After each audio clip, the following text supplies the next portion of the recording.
यथार्थ मोक्ष पथ।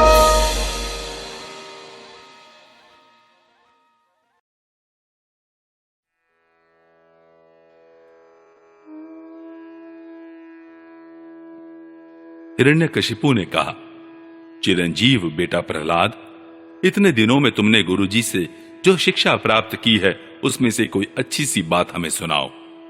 प्रहलाद जी ने कहा, पिताजी, विष्णु भगवान की भक्ति के 9 भेद हैं। भगवान के गुण, लीला, नाम आदि का श्रवण, उन्हीं का कीर्तन, उनके रूप नाम आदि का स्मरण, उनके चरणों की सेवा, पूजा अर्चा, वंदन, दास्य, सख्य और आत्मनिवेदन। यदि भगवान के प्रति समर्पण के भाव से यह 9 प्रकार की भक्ति की जाए तो मैं उसी को उत्तम अध्ययन समझता हूं। प्रहलाद की यह बात सुनते ही क्रोध के मारे हिरण्यकशिपु के ओठ फड़कने लगे। उसने गुरुपुत्र से कहा, रे नीच ब्राह्मण, यह तेरी कैसी करतूत है? दुर्बुद्धि, तूने मेरी कुछ भी परवाह न करके इस बच्चे को कैसी निस्सार शिक्षा दी है। अवश्य ही तू हमारे शत्रुओं के आश्रित है। संसार में ऐसे दुष्टों की कमी नहीं है जो मित्र का बाना धारण कर छिपे छिपे शत्रु का काम करते हैं, परंतु उनकी कलई ठीक वैसे ही खुल जाती है जैसे छिपकर पाप करने वालों का पाप समय पर रोग के रूप में प्रकट होकर उनकी पोल खोल देता है। गुरुपुत्र ने कहा, इंद्रशत्रु, आपका पुत्र जो कुछ कह रहा है वह मेरे या और किसी के बहकाने से नहीं कह रहा है। राजन, यह तो इसकी जन्मजात स्वाभाविक बुद्धि है। आप क्रोध शांत कीजिए, व्यर्थ में हमें दोष न लगाइए। नारद जी कहते हैं, युधिष्ठिर, जब गुरुजी ने ऐसा उत्तर दिया तब हिरण्यकशिपु ने फिर प्रहलाद से पूछा, क्यों रे? यदि तुझे ऐसी अहित करने वाली खोटी बुद्धि गुरुमुख से नहीं मिली तो बता कहां से प्राप्त हुई? प्रहलाद जी ने कहा, पिताजी, संसार के लोग तो पिसे हुए को पीस रहे हैं, चबाए हुए को चबा रहे हैं। उनकी इंद्रियां वश में न होने के कारण वे भोगे हुए विषयों को ही फिर भोगने के लिए संसार रूप घोर नरक की ओर जा रहे हैं। ऐसे गृहासक्त पुरुषों की बुद्धि अपने आप किसी के सिखाने से अथवा अपने ही जैसे लोगों के संग से भगवान श्री कृष्ण में नहीं लगती। जो इंद्रियों से दिखने वाले बाह्य विषयों को परम इष्ट समझकर मूर्खतावश अंधों के पीछे अंधों की तरह गड्ढे में गिरने के लिए चले जा रहे हैं और वेदवाणी रूप रस्सी के काम्य कर्मों के दीर्घ बंधन में बंधे हुए हैं, उनको यह बात मालूम नहीं कि हमारे स्वार्थ और परमार्थ भगवान विष्णु ही हैं। उन्हीं की प्राप्ति से हमें सब पुरुषार्थों की प्राप्ति हो सकती है। जिनकी बुद्धि भगवान के चरण कमलों का स्पर्श कर लेती है, उनके जन्म मृत्यु रूप अनर्थ का सर्वथा नाश हो जाता है।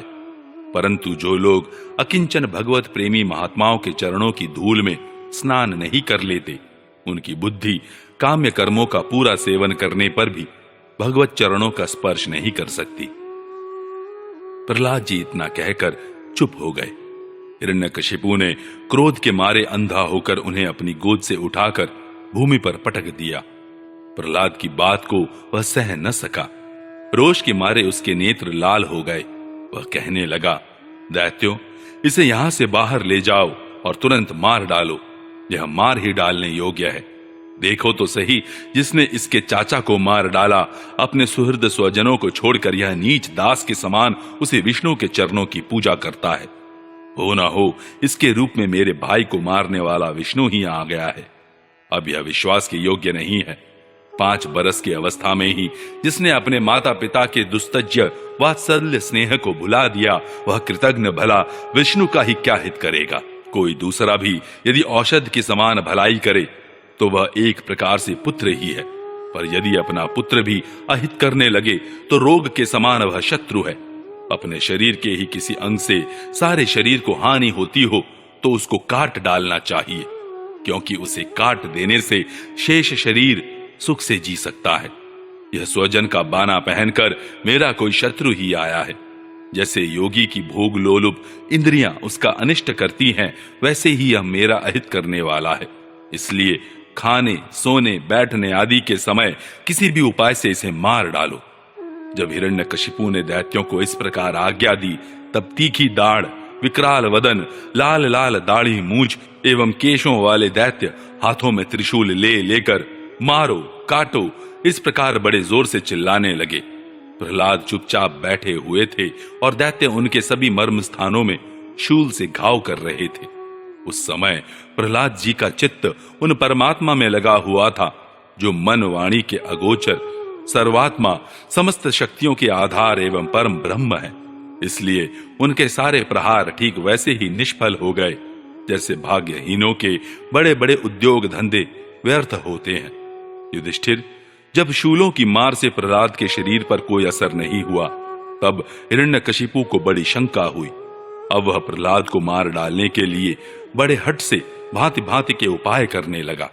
उसने उन्हें बड़े बड़े मतवाले हाथियों से कुचलवाया, विषधर सांपों से डसवाया, पुरोहितों से कृत्या राक्षसी उत्पन्न कराई, पहाड़ की चोटी से नीचे डलवा दिया, शंबरासुर से अनेकों प्रकार की माया का प्रयोग करवाया, अंधेरी कोठरियों में बंद करा दिया, विष पिलाया और खाना बंद कर दिया, बर्फीली जगह दहकती हुई आग और समुद्र में बारी बारी में डलवाया, आंधी में छोड़ दिया तथा पर्वतों के नीचे दबवा दिया।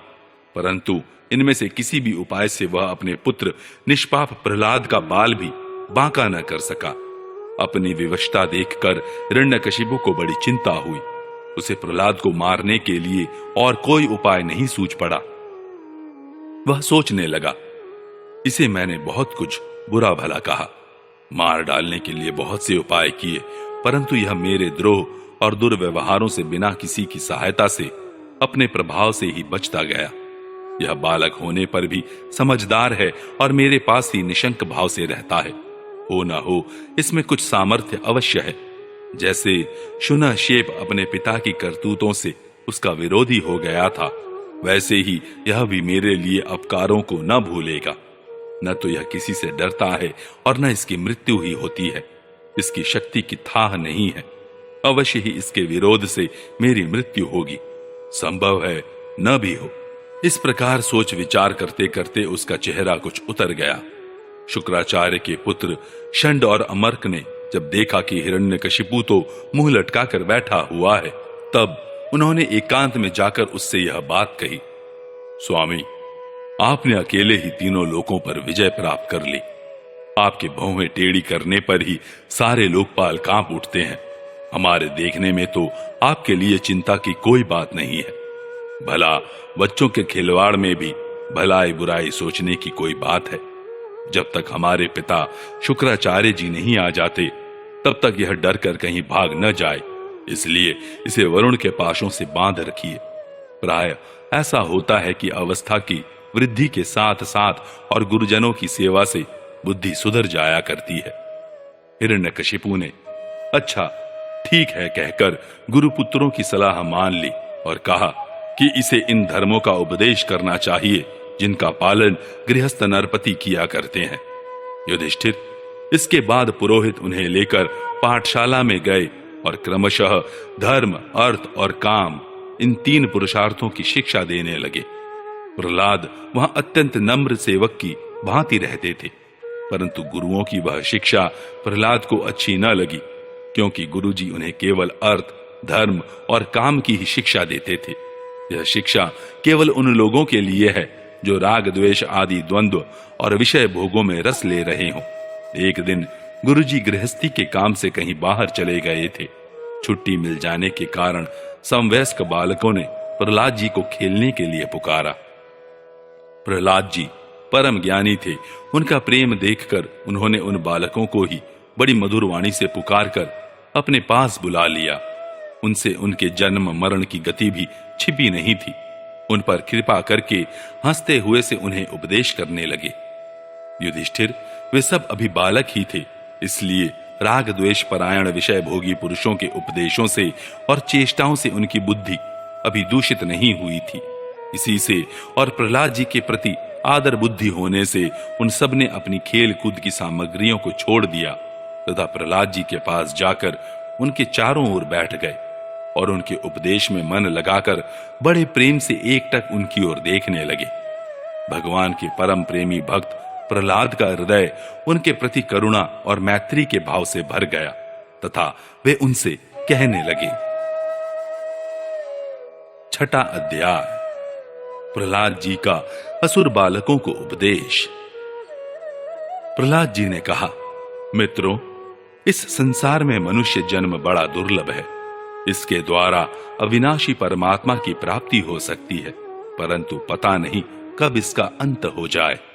इसलिए बुद्धिमान पुरुष को बुढ़ापे या जवानी के भरोसे न रहकर बचपन में ही भगवान की प्राप्ति कराने वाले साधनों का अनुष्ठान कर लेना चाहिए। इस मनुष्य जन्म में श्री भगवान के चरणों की शरण लेना ही जीवन की एकमात्र सफलता है, क्योंकि भगवान समस्त प्राणियों के स्वामी, सुहृद, प्रियतम और आत्मा है। भाइयों, इंद्रियों से जो सुख भोगा जाता है वह तो जीव चाहे जिस योनि में रहे प्रारब्ध के अनुसार सर्वत्र वैसे ही मिलता रहता है, जैसे बिना किसी प्रकार का प्रयत्न किए निवारण करने पर भी दुख मिलता है। इसलिए सांसारिक सुख के उद्देश्य से प्रयत्न करने की कोई आवश्यकता नहीं है, क्योंकि स्वयं मिलने वाली वस्तु के लिए परिश्रम करना आयु और शक्ति को व्यर्थ गंवाना है। जो इनमें उलझ जाते हैं उन्हें भगवान के परम कल्याण स्वरूप चरण कमलों की प्राप्ति नहीं होती। हमारे सिर पर अनेकों प्रकार के भय सवार रहते हैं, इसलिए यह शरीर जो भगवत प्राप्ति के लिए पर्याप्त है, जब तक रोग शोकादि ग्रस्त होकर मृत्यु के मुख में नहीं चला जाता, तभी तक बुद्धिमान पुरुष को अपने कल्याण के लिए प्रयत्न कर लेना चाहिए। मनुष्य की पूरी आयु 100 वर्ष की है। जिन्होंने अपनी इंद्रियों को वश में नहीं कर लिया है, उनकी आयु का आधा हिस्सा तो यूं ही बीत जाता है, क्योंकि वे रात में घोर तमोगुण अज्ञान से ग्रस्त होकर सोते रहते हैं। बचपन में उन्हें अपने हित अहित का ज्ञान नहीं रहता। कुछ बड़े होने पर कुमार अवस्था में वे खेल कूद में लग जाते हैं।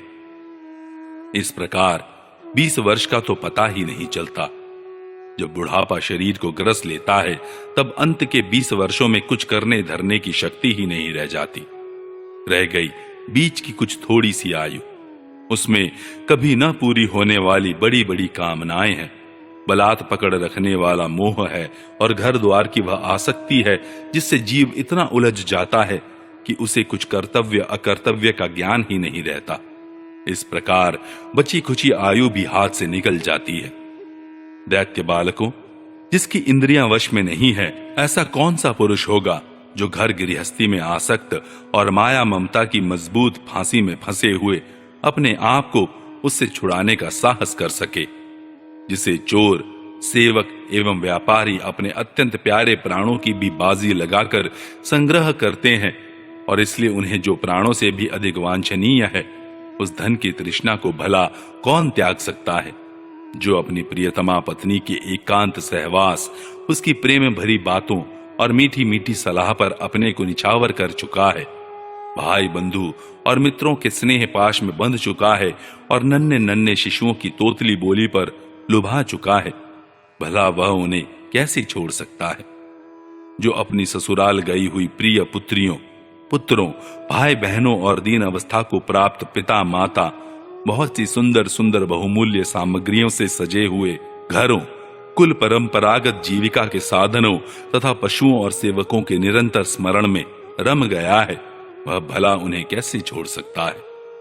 जो जननेंद्रिय और रसनेंद्रिय के सुखों को ही सर्वस्व मान बैठा है, जिसकी भोग वासनाएं कभी तृप्त नहीं होती, जो लोभवश कर्म पर कर्म करता हुआ रेशम के कीड़े की तरह अपने को और भी कड़े बंधन में जकड़ता जा रहा है, और जिसके मोह की कोई सीमा नहीं है, वह उनसे किस प्रकार विरक्त हो सकता है और कैसे उनका त्याग कर सकता है। यह मेरा कुटुंब है, इस भाव से उसमें वह इतना रम जाता है कि उसी के पालन पोषण के लिए अपनी अमूल्य आयु को गंवा देता है, और उसे यह भी नहीं जान पड़ता कि मेरे जीवन का वास्तविक उद्देश्य नष्ट हो रहा है। भला इस प्रमाद की भी कोई सीमा है।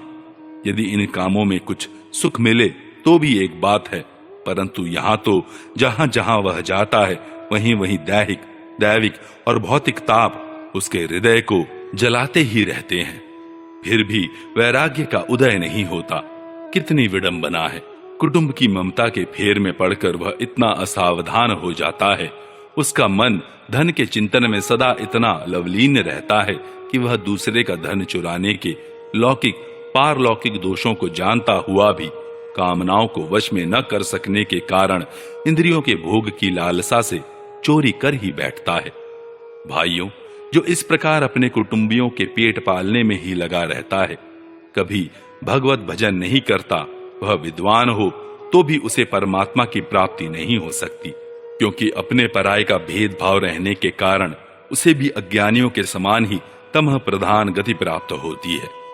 जो कामिनियों के मनोरंजन का सामान उनका क्रीड़ा मृग बन रहा है और जिसने अपने पैरों में संतान की बेड़ी जकड़ ली है, वह बेचारा गरीब चाहे कोई भी हो, कहीं भी हो, किसी भी प्रकार से अपना उद्धार नहीं कर सकता।